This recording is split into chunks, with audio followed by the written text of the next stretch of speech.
Now here on the 64th weekly Friday show from Radio Free UK, we have the first part of the episode we're using from Dmitry Vasilovos. We had his interview earlier, and now we have his monologue. And it's all about confidence in elections, particularly voting fraud. Blog Talk Radio. Well, we are at a really interesting point in our history, the history of our republic. Well, we're off to a good start tonight, aren't we, huh? Dmitry, the lovable libertarian, on blogtalkradio.com and on Facebook Live. It's an amazing moment in our history, the history of this republic, because now we have both political parties, the leaders in both political parties, the old political parties, telling us openly that we may not be able to trust our elections. This is astonishing to me. I can't believe what I'm seeing, what's happening right in front of our eyes here. And the implications of this are stunning. They're absolutely stunning. Now, up until this time in American history, we've had accusations. You were stuffing the ballot box, and over there in Chicago they did this, and those hanging chads and all that kind of stuff.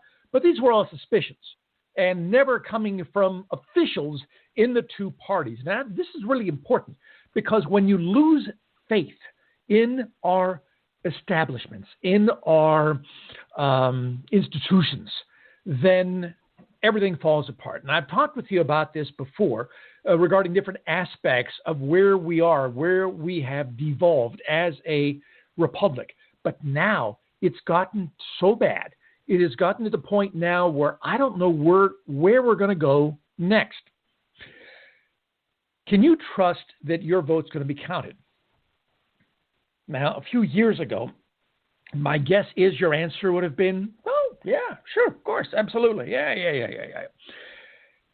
In the year 2016, how many people can actually say that? How many people can say, oh, yeah, my vote's going to count? Well, I don't know that it will. I've got a lot of evidence here to back up my fears. First, let me say hello to all my Facebook friends who are joining us here on Facebook Live.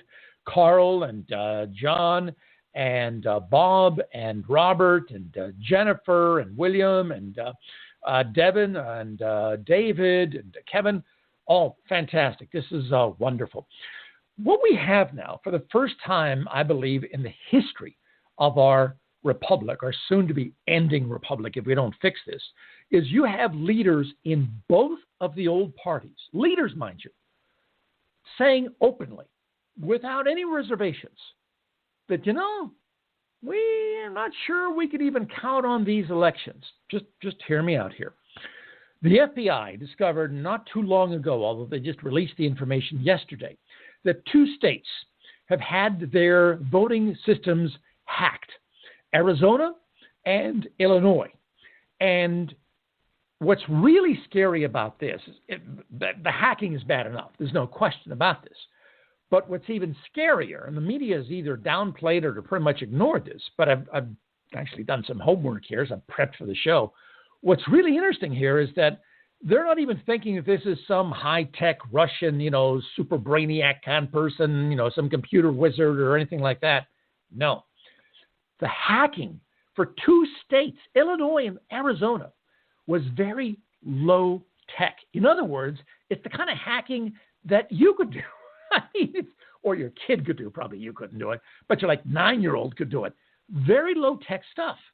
And I'm thinking to myself, my God, these are 2 sophisticated states. I mean, they're intelligent people and all that, Arizona and Illinois. And yet the most important part of the state's DNA, the election process, was so easily corrupted that someone with very low skill level when it comes to hacking was able to break into those 2 systems. I mean, this is astonishing.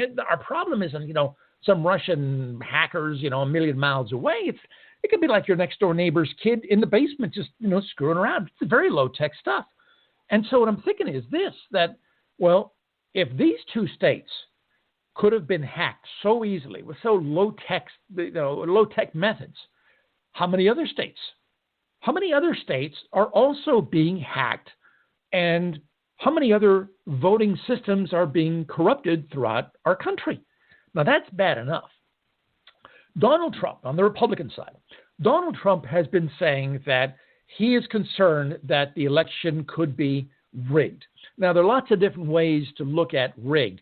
As a libertarian, I've been sharing with you, well, the system is rigged in 101 different ways against anyone other than a Republican or a Democrat, any so-called third party or an independent candidate, because they rigged the system with ballot access laws that aren't fair to other competitors, with campaign finance laws that aren't fair, and with petitioning, hundreds of different ways. But this is even worse. This is even worse because now the two dominant political parties are saying, well, we're not sure you can really trust these elections. And I'm going, oh my God, this is unbelievable. Donald Trump is saying that we need, his side needs people to, what are they called? Not witnesses, but to be observers at different polling places in swing states, Pennsylvania, Ohio, to make sure that everything is on the up and up, and that he is concerned that the election could be rigged, that could be stolen. Okay. Now, regardless of what you think of Donald Trump, you may think he's the worst human being on earth, and he's, this, that, he's crazy, blah, blah, blah, blah, blah. But see, he's still effectively the head of the Republican Party. Harry Reid, Nevada United States Senator, had been the Senate Majority Leader until the Republicans got the majority in the Senate. But he's still like the number one guy among Democrats in the United States Senate. This guy's very, very high up the food chain. I don't like him, but fair's fair. He now is also saying quite publicly that he's concerned that the election can be rigged, could be hacked. Now, he's saying, well, it might be the Russians and it could be Donald Trump behind this because he and the Russians and blah, blah, blah, blah, blah, blah. The point here is this. Both political parties, now try to understand the magnitude of this thing.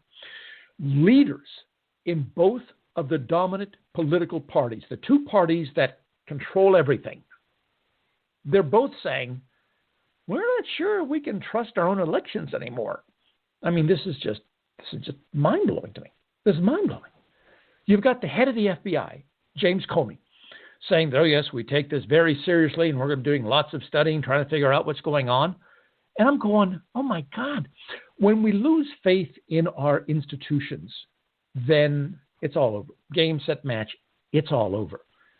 And what's so bad about this, and the folks on the cable news channels, because I watch cable news a lot, lately with the mute because they're all talking the same thing. Donald Trump is awful. Hillary's going to be the next president and blah, blah, blah, blah, blah, blah, blah. Did you see what terrible tweet Donald Trump did today? I mean, mindless stuff.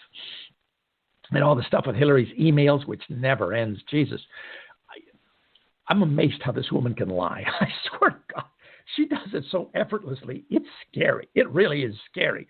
It's almost as scary as that oven mitt pantsuit that she had on a couple of days ago. You know, oven mitts that you put on your hands and then to reach into the oven because they're so hot. She had a pantsuit that looked like an oven mitt, which was like amazing. But I'm getting off the subject here. Let's go back to the important thing here. When you have both political parties saying that, well, this doesn't, we can't be sure that your vote's going to count. We can't be sure that your system in Arizona or Illinois was hacked or maybe what was done to it and God knows how many other states. And again, we're talking low-end stuff here. We're not talking sophisticated hacking like, into the NSA or Edward Snowden or anything or WikiLeaks or anything like that. We're talking really low-end stuff. I have to wonder, what do we have left to believe in? I'm serious about this. Because the whole point of a republic is that we vote for representatives to do the government thing. When we have no faith in our election process, what's the point? What's the point? Even in dictatorships, horrible dictatorships, whether it's the former Soviet Union or North Korea or, you pick one.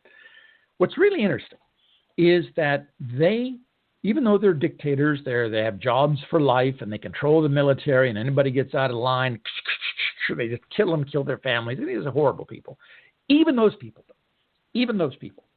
have elections. Now, they're frauds. They're just for show, but they have elections. This is important. They have elections, and they'll win with like 99.99% of the vote. Wow, talk about a landslide, huh? Now, everybody knows that it's all rigged, but the dictators, it's really amazing to me how often they do this.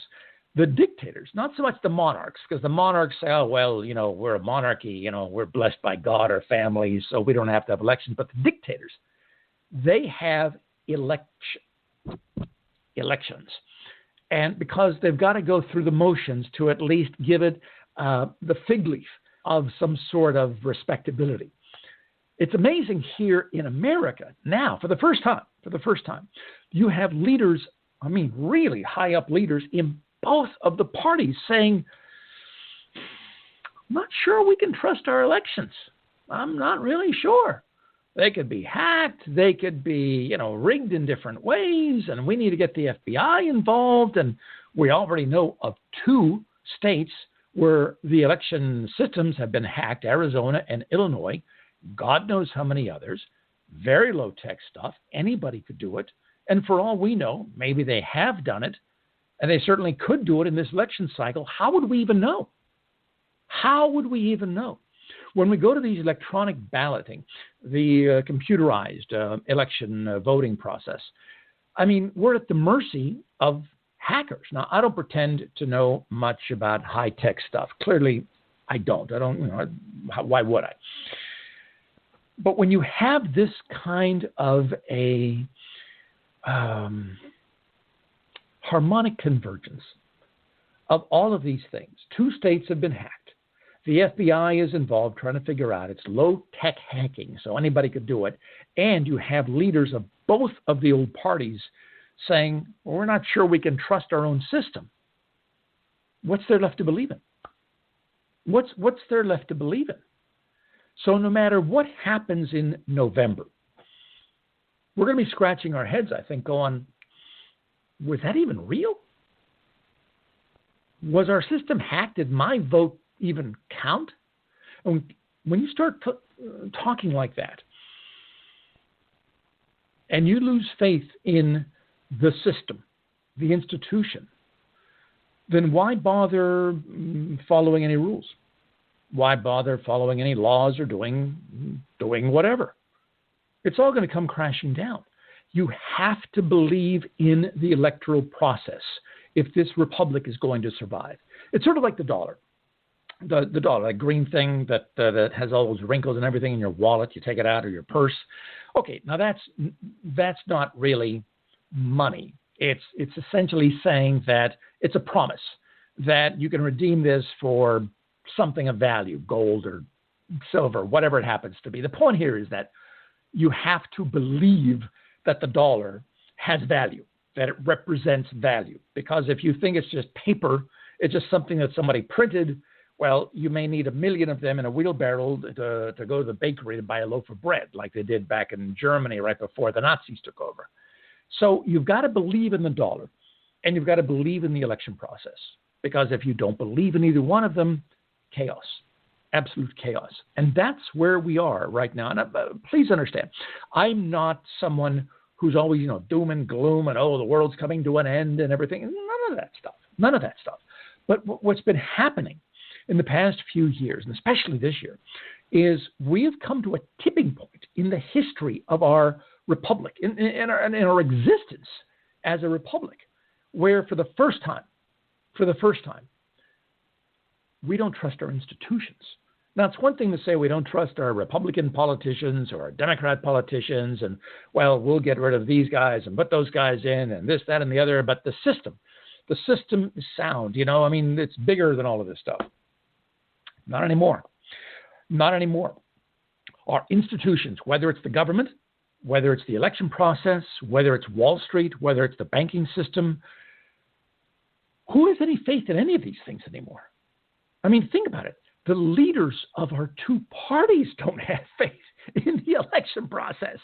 They're going, it could be hacked. How would we know? It's like, I don't know. This is a really scary thing. We are at that point right now And when you watch all the cable news shows, when you listen to all the talking heads doing whatever, they're missing it. Oh, they're talking about, well, the hacking here in Arizona, or the hacking in Illinois, and this is, could Donald Trump be behind all of this stuff, or could it be the Russians, or could it be this, or that Julian Assange and WikiLeaks, bad, man, that kind of stuff. I'm looking at the much bigger picture here, much bigger picture, when both parties are saying, we're not sure we can trust our own elections. It's over. And I don't know what's going to replace it. Because when you lose faith, whether in the dollar or in the election process, why bother obeying any laws? It's all a lie. It's all a sham. It's all it is. And now we're seeing it? It's sort of like when they pulled back the curtain at the end of The Wizard of Oz. Oh, spoiler alert. Sorry. Spoiler alert. Give you 5 seconds if you want to tune out. Mississippi 1, Mississippi 2, Mississippi 3, Mississippi 4, Mississippi 5. Okay, Wizard of Oz, at the end, they pull back the curtain. The Wizard of Oz is not actually the Wizard of Oz. It's just some guy with lots of levers and some really cool special effects, but they were just special effects. It was just a guy. And when they realized that, Dorothy, she's the one with the red slippers, and you got the Scarecrow, you got the Tin Man, you got the lion, you got the little dog, Toto or whatever. When they all realized that, they no longer were afraid of the Wizard of Oz, the great and wonderful, exalted, whatever, Wizard of Oz. I mean, he was a joke. It was all over. Game, set, and match, they pulled back the curtain. Oh, it's just some guy operating levers. That's all it is. Just some guy. That's where we are in our republic, and a lot of people don't realize this yet. But I'm sharing this with you because I understand the magnitude of this thing. Think about this. Both of the old parties, and again, full disclosure, I'm a libertarian. I vote only for libertarian candidates. I'm a life member of the Libertarian Party, and I know how every third party and independent is screwed over royally, how the system is rigged to prevent people from challenging the two old parties. But think about this. The leaders of both of these old parties have admitted that their system, the system that they've been running for forever, is so corrupt, is so weak, it's so awful, even they aren't sure they can believe in it anymore. Now, it's one thing if a libertarian or a Green Party or independent's going, I'm not sure I really believe in the system anymore. It's quite another. And the magnitude, I can't overstate the magnitude of this. When you have the two parties that have been running the system, that had designed the system, that oversee the system, when you have both of these parties saying, well, I'm not sure we can really count on this anymore, well, then what can you count on? And I want to say to both of them, wait a minute. You're the ones who've been in charge of this thing. And now even you are saying we can't have any faith in it. We don't know. Arizona, Illinois, how many others? What level of sophistication does it take to hack into our election system in these states? Apparently very little from all the reports that I've read. I've got all the stories here. I mean, lots and lots of stories here. And you have experts saying that there's really nothing much to it. Let me read some of this stuff to you. By the way, I'm here in the lifepedigree.com studio. Well, let me tell you about lifepedigree.com. I'm here at the intersection of freedom and fun.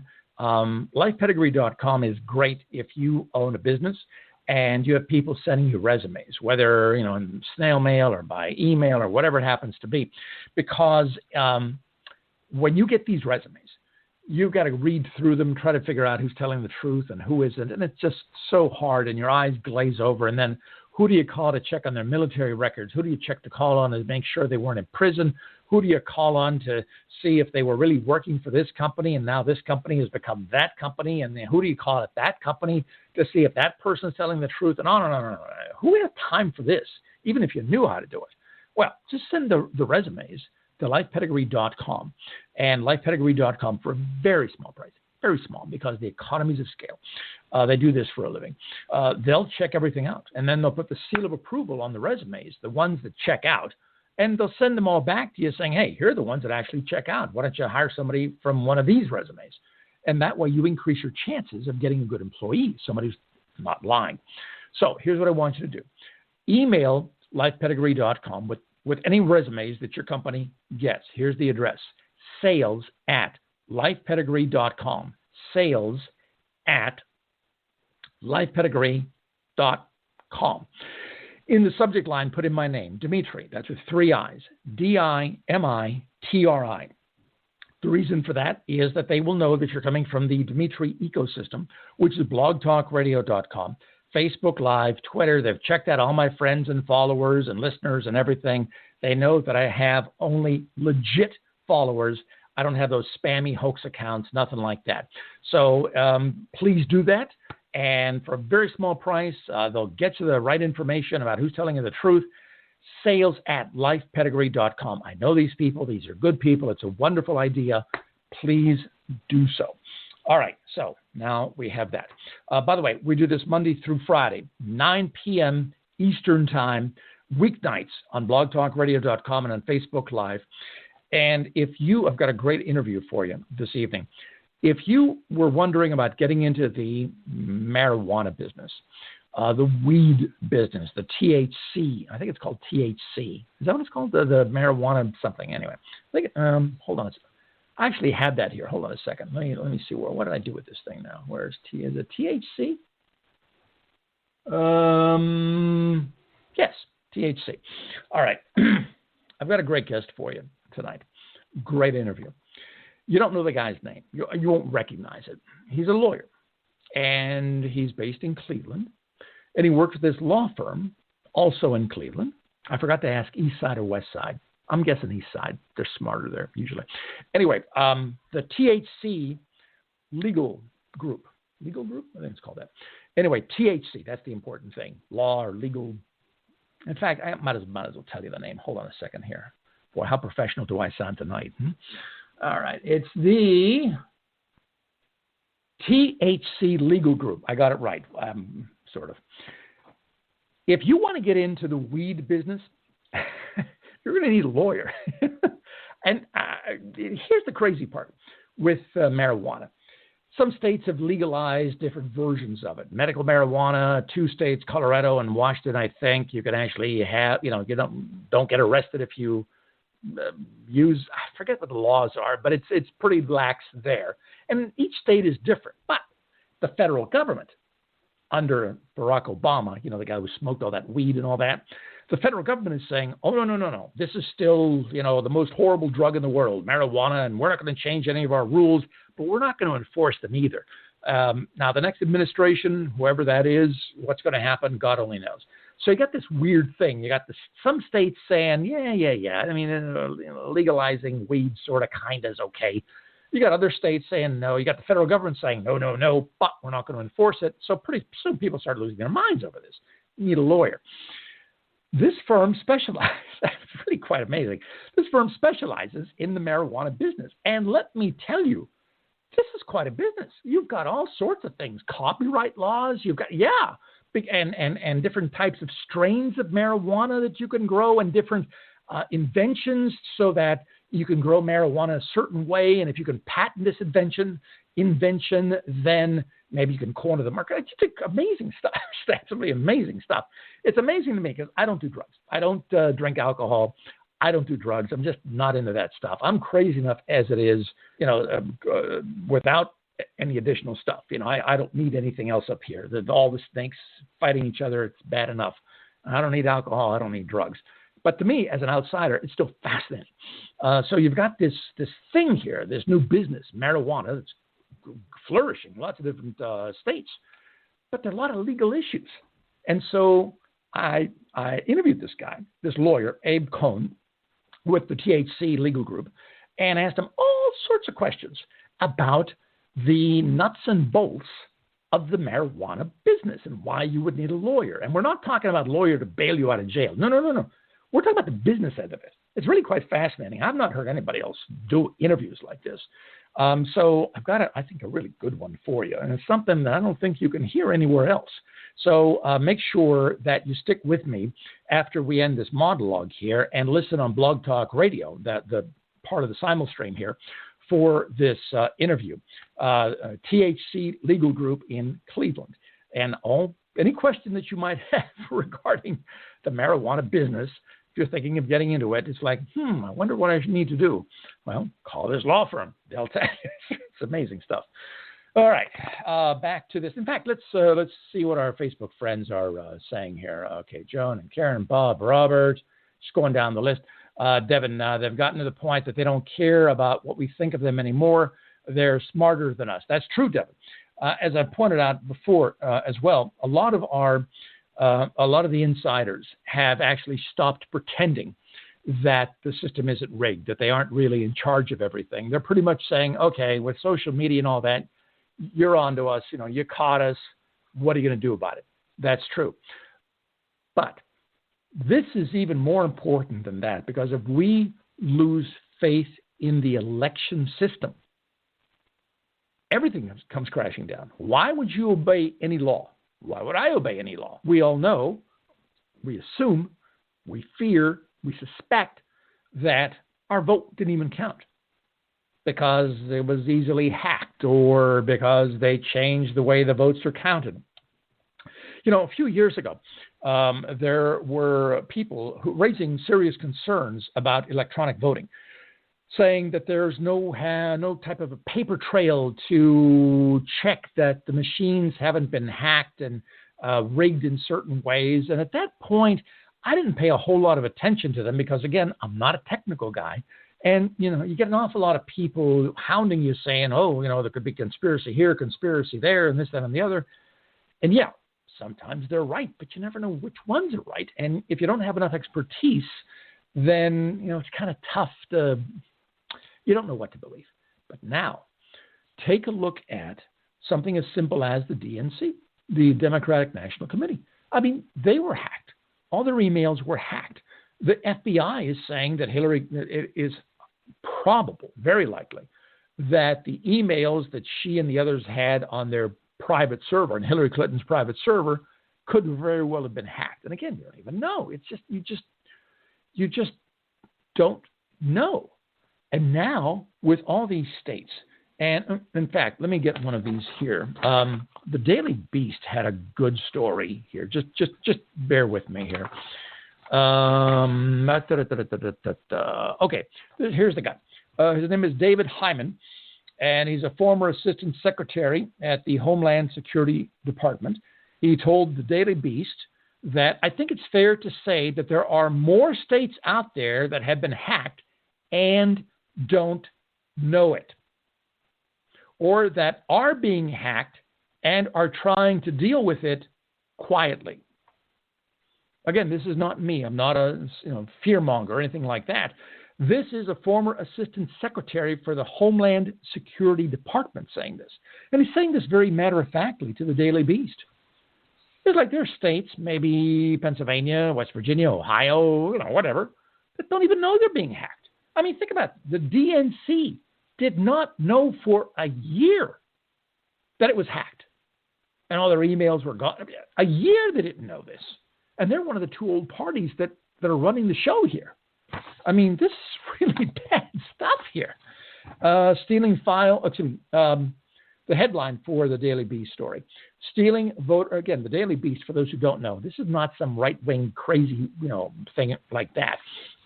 I think they're legit. I don't think they have any particular strong political thing. It's just an interesting story. I think they're right. Stealing voter files was shockingly easy for these hackers.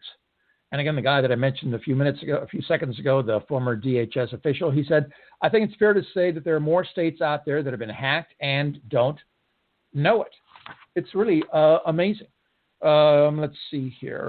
The FBI analysis of the hacks contained in a security alert shows that Arizona elections website was penetrated in June and using common vulnerability that's well known to security experts. Then in July, Illinois voter files were accessed apparently using stolen login credentials, which could have been obtained by spear phishing a state employee. That's all they were talking about here. This is low-tech stuff. This is really low-tech stuff. How many other states are dealing with this right now and not sharing this information, not going public with it, a few weeks before the general election, the most important election probably in our lifetimes? And how many other states don't even know they're being hacked. I mean, it's like, what do we believe in anymore? What is there left to believe in? I don't know. I have no answer for you. I absolutely do not. Let's see here. I got some other ones. Trump is saying, of course, that, it could be hacked or could be rigged. He wants people on the lookout for any funny business on Election Day. The problem with that is that even if you have observers at the different polling places, how are you going to observe computer hacking? How do you do this? I don't know. I have no earthly idea. We've got all these high-tech computer wizards, in Washington, the NSA and all these others, and yet you would think that our government, again, run by these two old parties, would have enough sense to create election systems that would not be hacked, that could not be compromised. Or if they were compromised, at least it would have to be like super sophisticated stuff, and we would at least know what was going on. Not even that. This is low-end stuff. Here's another one. Let's say, is Russia rigging the 26th election for Trump? This is also very interesting. Let's see. Nevada Majority Leader Harry Reid is asking the FBI Director James Comey to investigate whether Russia is tampering with the U.S. election. Again, this is like one of the top people in the Democratic Party. And he's saying this openly. He wants us to know that the election, this whole system, is suspect. It's not, it's one thing to do it privately, but he's doing this publicly. Donald Trump is also doing this publicly. They're both, the enormity of this thing is difficult for me to overstate. When they're both going public with this, and you have all these reports about states don't even know if they're being hacked. Come Election Day, what the hell are we doing? What the hell are we doing? If Hillary Clinton wins, let's say, well, how do we know she won? Was the fix in? Did hackers want her to win? Or what if Donald Trump wins? Well, did hackers maybe want him to win? And so whoever is in the White House, whoever is speaking to us at the State of the Union address, why would we believe him? It doesn't matter whether it's Hillary or Trump. Why would we believe him? Can you be sure that your vote's going to count? I can't. I mean, honest to God, I can't. How on earth would I know? There's more here. Harry Reid added that such an effort to undermine our free and fair elections represents one of the gravest threats to our democracy since the Cold War. Right. Reid called on the FBI to use every resource available to investigate this matter. Let's see. The wave of suspected intervention began in late June. WikiLeaks later began releasing DNC documents. There's one thing here that was really interesting I wanted to share with you. Where did I put this? Alert. Okay, I covered this. All right, well, I may not have it here with me, but what's so horrible about this is that with the two old parties, the leaders of these two old parties and the FBI, all pretty much saying the same thing, and now we've got at least two states that have been hacked with their election process, and God knows how many others. Vladimir Putin in Russia doesn't even, worst case scenario, let's say that it's Russian hackers. But by the way, Russian hackers typically seem to be pretty sophisticated. All these reports saying really low-end hacking stuff. I mean, the states, it's unbelievable how inept they have been. And yet this is like the most important thing in our republic. If we can't have faith in election, if we don't know if our vote even counts, what else matters? I mean, it's all over. All of it's over. I don't know what's going to replace it, but this is over. Nice knowing you, Republic. Nice knowing you. But so let's say worst case scenario that Vladimir Putin and the Russian hackers want to disrupt the election process. They want to undermine America. Just by having the two old parties, leaders of the two old parties, Donald Trump and Harry Reid, raising these issues publicly. And now you've got the FBI publicly saying, got all these problems. Vladimir Putin or the Chinese, hackers or whoever, or North Korean for that matter, they don't have to do anything. They just have to sit back and just kind of laugh. Because when you lose faith in the system, if you don't know what to believe, then it doesn't matter whether it was hacked or not. Because you don't know what to believe. I'm voting. Did it count? Maybe it did. Maybe it didn't. So even if Vladimir Putin and some other bad guys throughout the world wanted to undermine our election process, undermine our faith in the election process, they don't have to do anything. That was already done for them by the two parties here publicly, because we don't know what to believe. We don't know what states are being hacked. Do the states even know if they're being hacked? And what's the answer to all of this? I don't know. Well, maybe I do. Maybe I do. I would think, and again, I'm not a high-tech guy, but maybe you are. Maybe you understand, the world of high-tech stuff. It would seem to me that there would be a system that we could have that would be hack-proof. And I think there is. I think it's called paper. I don't think anybody can hack paper.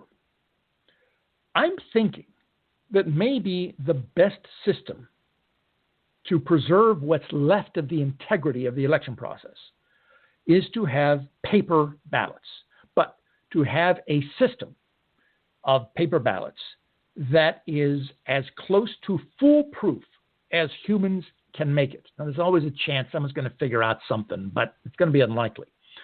So if we go back to paper ballots and that are counted by hand, by humans, and have several sets of humans checking and double checking and triple checking, quadruple checking and all that kind of stuff, the way that I assume they do in the casinos and the back rooms in Las Vegas, where they have all these different people keeping an eye on everybody. Oh, like that movie Casino, where Robert De Niro's character is saying, okay, you got that guy over there, keeping an eye on this guy over here, and this guy over here, keeping an eye on that guy, and they got up in the sky, and we're all keeping an eye on people who are counting, all that kind of stuff. That degree, those layers of security, not high tech at all, but if you have enough layers of humans who don't know each other, who keep an eye on each other, if we can create a system like that, paper, then we eliminate the issues of hacking. We eliminate the issues of somebody screwing around with electronic voting machines. If there are disputes, we have a paper trail. We have, paper. And I think that would work. Again, I know it sounds crazy, but just looking at the model of that film, Casino, where everybody was keeping an eye on everybody else. It might be as simple as that. I know it's low tech. God, is it low tech? But maybe that would work. Maybe that would work. I don't have any other answers. Maybe you do. Let's read what some of our other Facebook friends are saying here. Chaos is what they want. No, I don't think they want chaos. Chaos is not to their benefit.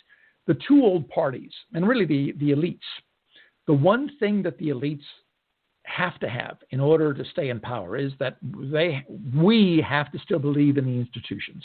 When we stop believing in the institutions, that's when the elites are in trouble.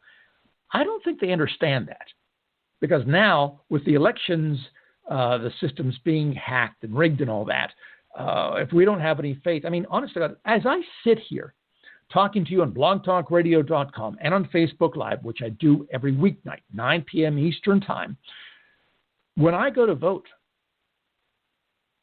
and I will vote for the Libertarian Party candidates, Gary Johnson and William Weld, even though, they're not ideal libertarians, but they're the best we've got, no question. When I vote, I have no idea if my vote's going to count. I don't know if some hacker is going to go, oh, libertarians, now I want Donald Trump to win, or I want Hillary Clinton to win, or I just want to screw around because, oh, I don't know, it's Tuesday, and then do whatever hackers do. As I sit here talking with you,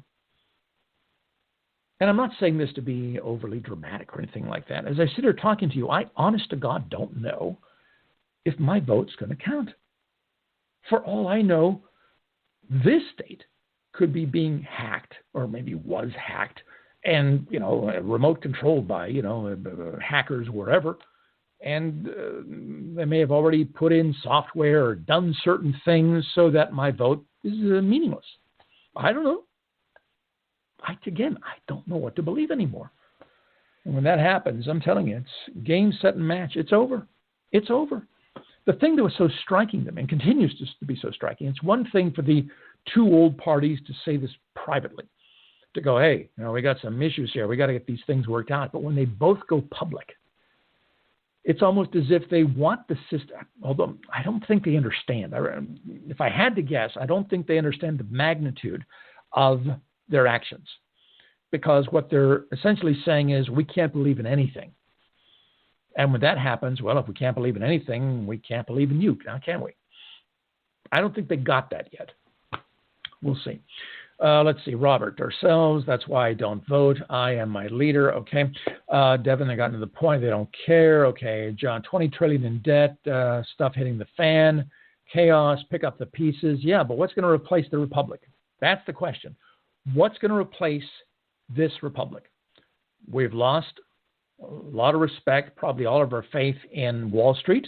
Nobody, when that collapsed in 2008, who went to prison? Who went to prison? They just wrote big checks to the government to keep them out of prison. John Corzine or Jamie Dimon and, 50 other guys. Meanwhile, in Iceland, they actually put some of their banksters in prison. Way to go, Iceland. Nobody goes to prison here. There are two sets of rules. With the whole Hillary thing with the emails and all that, when the head of the FBI says, well, yeah, she broke all the laws. We're not going to recommend any kind of charges. But if you do it, that's different. I mean, we're at that point. And now with the two old parties saying, well, you really, even we can't be sure we can trust the election process, even though we created it, we oversaw it, and it's to our benefit, even we aren't sure. What a damning indictment that is of both Republicans and Democrats. What a damning indictment that is. It's like, hey, you people set this thing up. You oversaw this. And now you're admitting even that can be corrupted. Why do we need Republicans and Democrats? Why do we need these two old, disgusting parties anymore? We don't. Let's see. Brandon, voting is for retards. Oh, I don't know. The Republic is the problem. Let it crumble. And replaced with what? See, the one thing with nation building, as George W. Bush found out, and others as well. I mean, both parties have been trying to do this for years. They look at World War II, the end of World War II, Germany, complete surrender, Japan, complete surrender, Italy, whatever.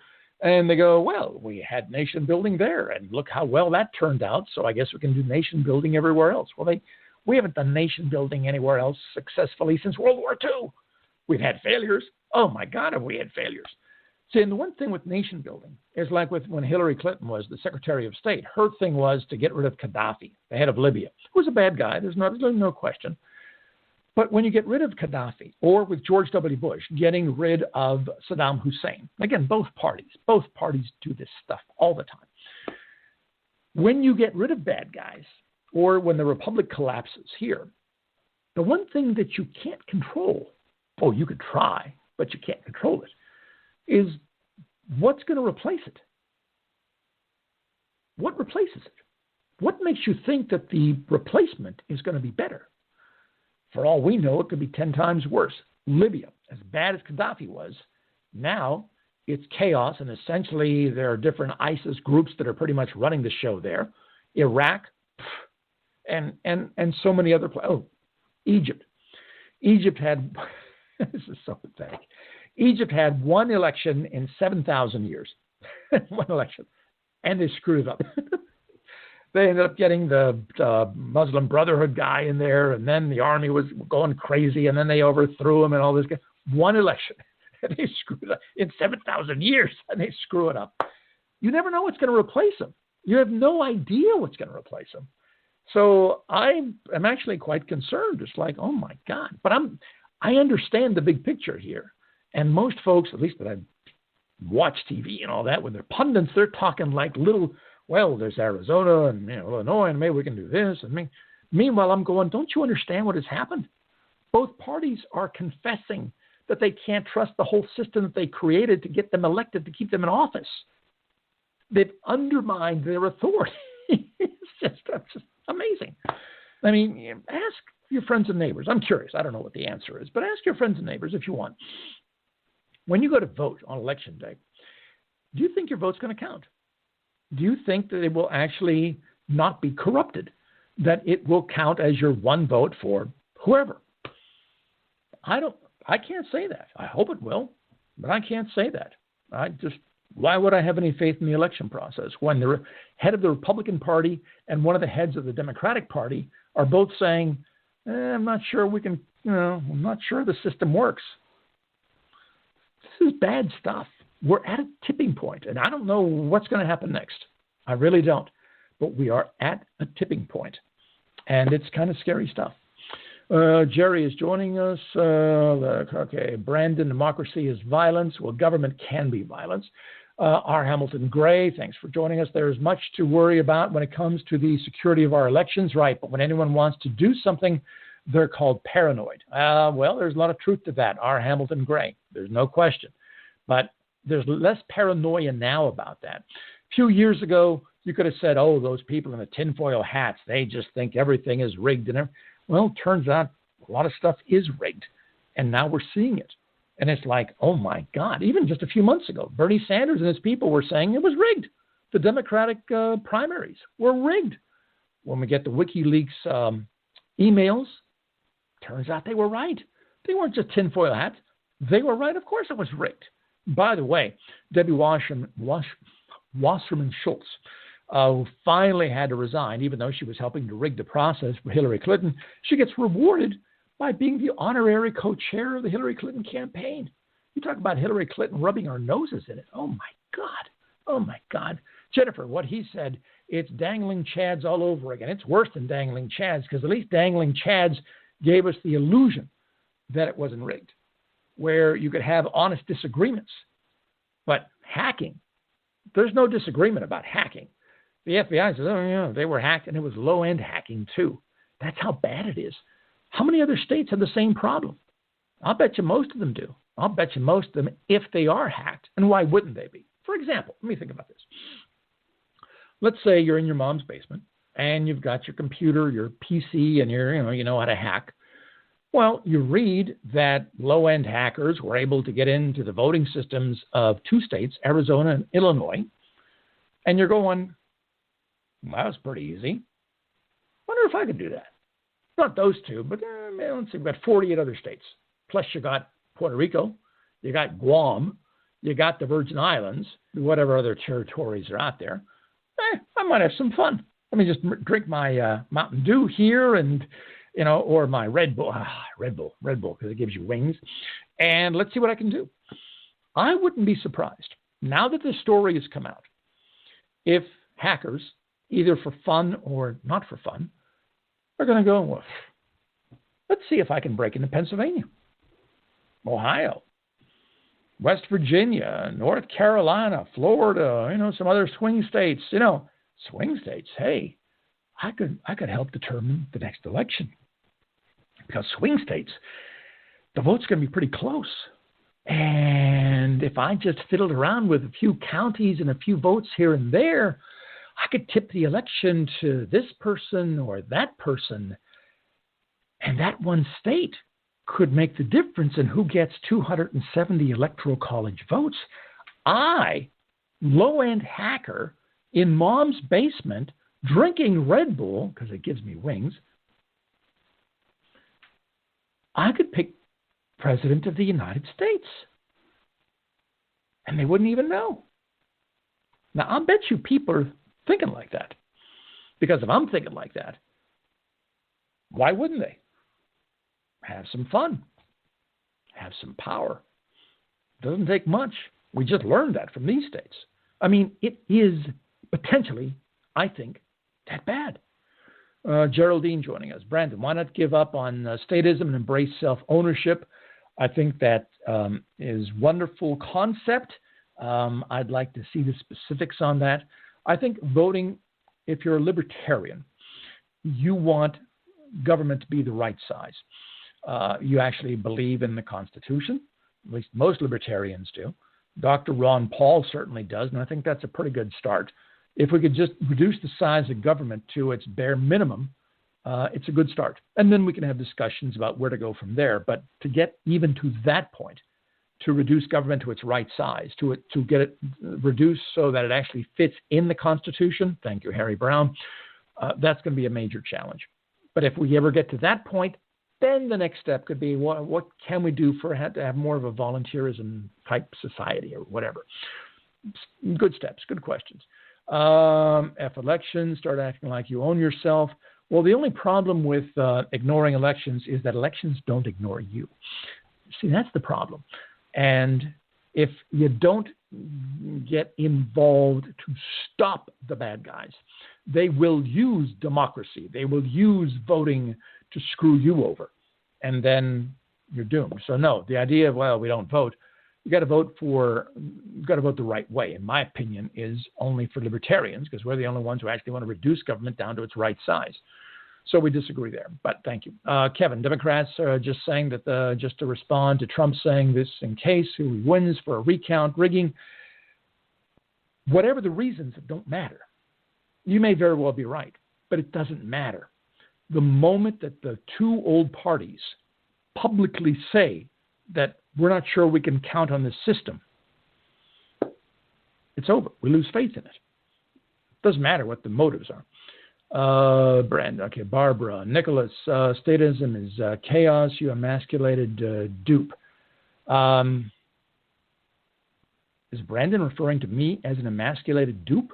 I am not emasculated. Okay, my wife does have my man card, but she lets me have it every so often. I have to ask nicely. I've got to do the dishes, but I get my man card. So I'm not sure that I'm emasculated. So you might be wrong there. Geraldine, I believe it's the beginning of maybe one person winning, but then comes into play, it has been hacked theory. Yes, just like the Chads, winning candidate will not win in the office. Well, again, no matter who wins in November, now both parties have said we're not sure we can count on the system. Well, you've just undermined your authority. Do you understand what both parties have now done? They've undermined whatever moral authority they had by saying that the election process has been hacked. It could be compromised. We don't even know. They've actually done this to themselves. We're at a tipping point. I think sooner or later others will begin to realize this, but I see it now. So I'm sharing this with you now. You're scared to not be ruled by crooked politicians. I don't want to be ruled by anyone. All systems eventually die. This happening to ours. Why it's not scary. All endings are also beginnings. Maybe something new that humanity needs is being born. If this system dies, I have no idea what's going to replace it. It could be 1,000,000 times worse. Could be better, but it could be 1,000,000 times worse. I don't know. Brandon, let's see. You're not a libertarian. Actually, I am. Let it crumble. Okay. Count on yourself. Well, I do count on myself. The problem is that government has set up so many rules that I can't do much of anything without getting permission. Even having, my own property, even though I bought my property. My wife and I bought the property. We still need to get government's permission to do 101 different things here to the house or to the yard or whatever. I mean, I have more property rights if I bought Barbie's dream house.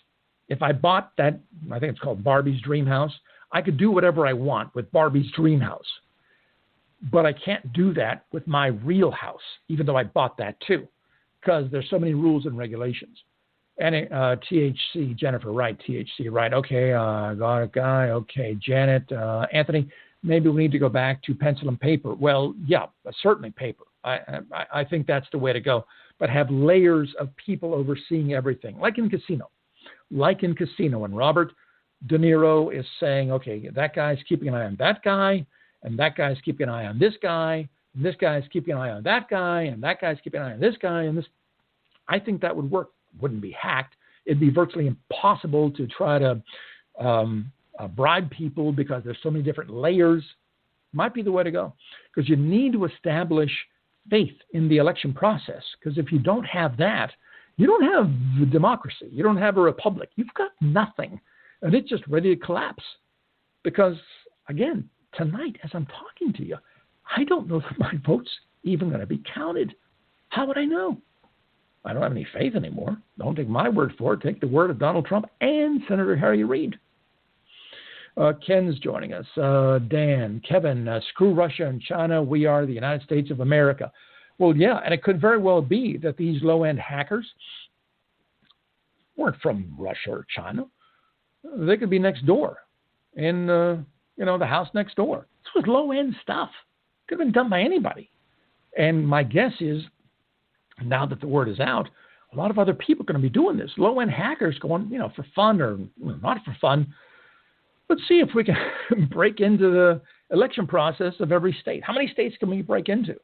And all it takes is one to figure out a way to shift a few votes in one swing state.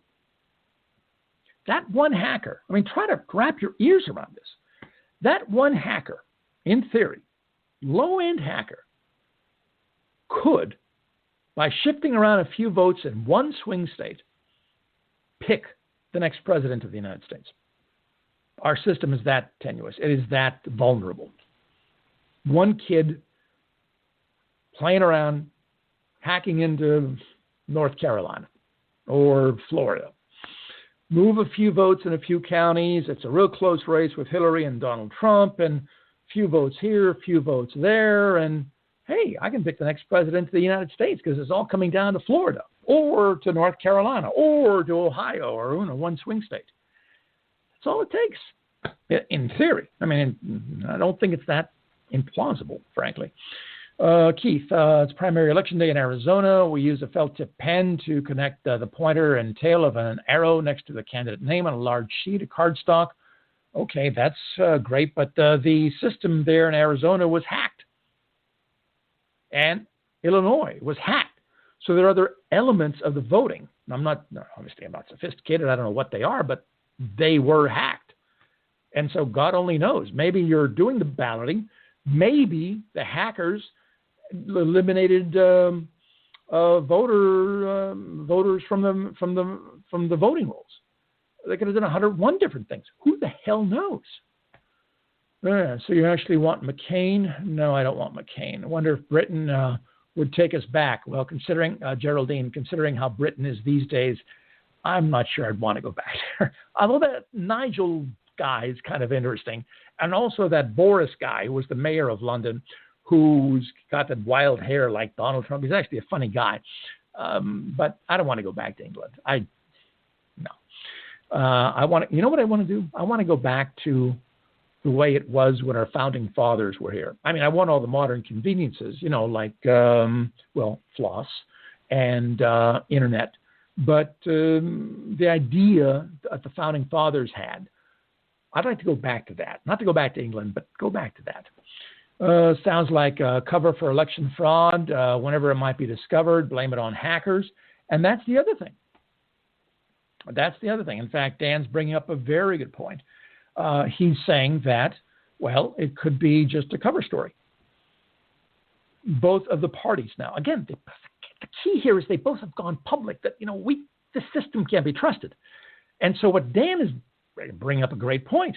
It could be just cover for election fraud. Okay. But again, both parties are essentially saying that the system can't be trusted for whatever the reason.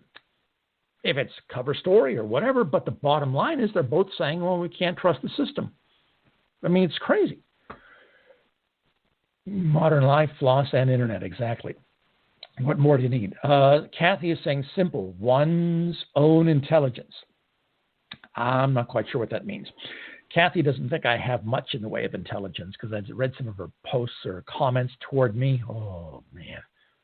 Tough stuff. But whatever. Anyway, let's see. Anybody else joining us on Facebook Live? No. How are we doing on time? Just bear with me here. I've got to make sure my timing is right for this interview. Okay, we still have a few minutes left. McCain is seeking a sixth term as Senate, and Sheriff Joe seeking a seventh term. By the way, have we heard yet if Debbie Wasserman Schultz won her Democratic primary in Florida? I'm doing the show here, so I don't know. I am not keeping tabs on that. She should win. Hillary won that congressional district. Kevin is not checking in. That's great. So Debbie Wasserman Schultz should win comfortably. If she doesn't, it would be a huge upset. But I haven't heard. I don't know. And is McCain going to win? Probably, because the rhinos they got so much money. God, they have so much money. They do whatever they can to destroy their primary opponents, Tea Party type opponents, Donald Trump type opponents.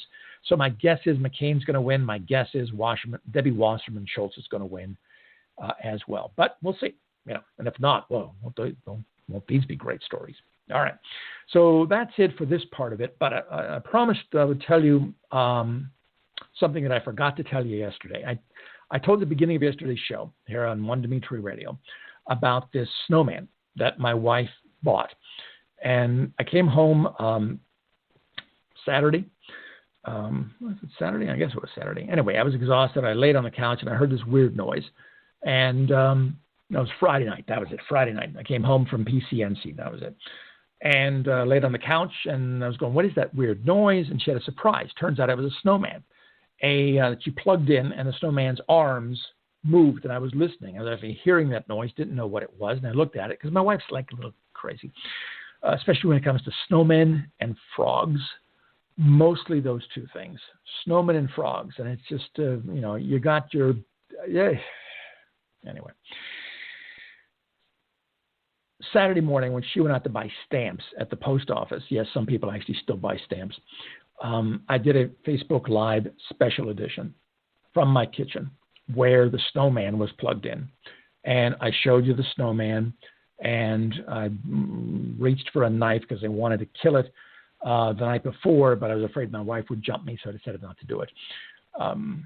That video, a Facebook Live video, the last time I checked, and you can check, it's on my timeline, the last time, unless those stupid algorithms eliminate it, because Facebook. The last time I checked on my timeline, that video had more than 700 views. The stupid snowman with the moving arms that you plug into the wall and the arms start moving and all that. More than 700. In fact, 750, at least 700, or more than 700. It was like unbelievable. Now, on a good night, with a Blog Talk Radio and Facebook Live, for the Facebook Live part of it, if we get, 300, 400, that's views, that's pretty good. That's pretty good. But this had like 700, and it was just this stupid snowman thing.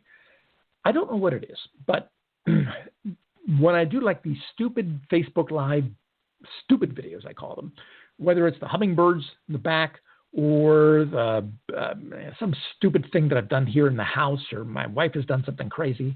I mean, dumb, stupid stuff. Those videos have a lot more views than my show, even though I spend hours trying to, come up with a really good show and, do lots of prep and all this kind of stuff. And yet those stupid videos have like hundreds of views. And I don't understand any of this. In any event, that's what happened. And, people just think it's hilarious, just hilarious. You have no idea how difficult it is being me. Yeah, I don't like to complain, as you know, but it's just, you have no idea how hard it is being me on a daily basis. Anyway, all right, great interview coming up for you. It is the THC Legal Group in Cleveland, and if you want to get into the weed business, you need to talk with these people because they know all about the ins and outs, the legal ins and outs of marijuana. These are not the kind of people, lawyers that, where you go to bail you out of prison. No, nothing like that. This is the business end, the weed business. I had no idea it was so complicated. I mean, it's really quite amazing. It was one of my better interviews. So I want you to listen to that. That's on blogtalkradio.com, our simulstream here. We're going to end this tonight. And if we could, do our ending, our typical ending, which is as many emojis as possible here to have our fireworks grand finale of emojis. And we're going to end it tonight. So start doing with all the emojis here, and they'll be running across the bottom of the screen. And that's like kind of our tradition here, our way of ending it. So let me get to the interview now. Again, you can follow me on Facebook and on Twitter. And we do this every weeknight. Here we go. 9 p.m. Eastern Time on blogtalkradio.com and on Facebook Live.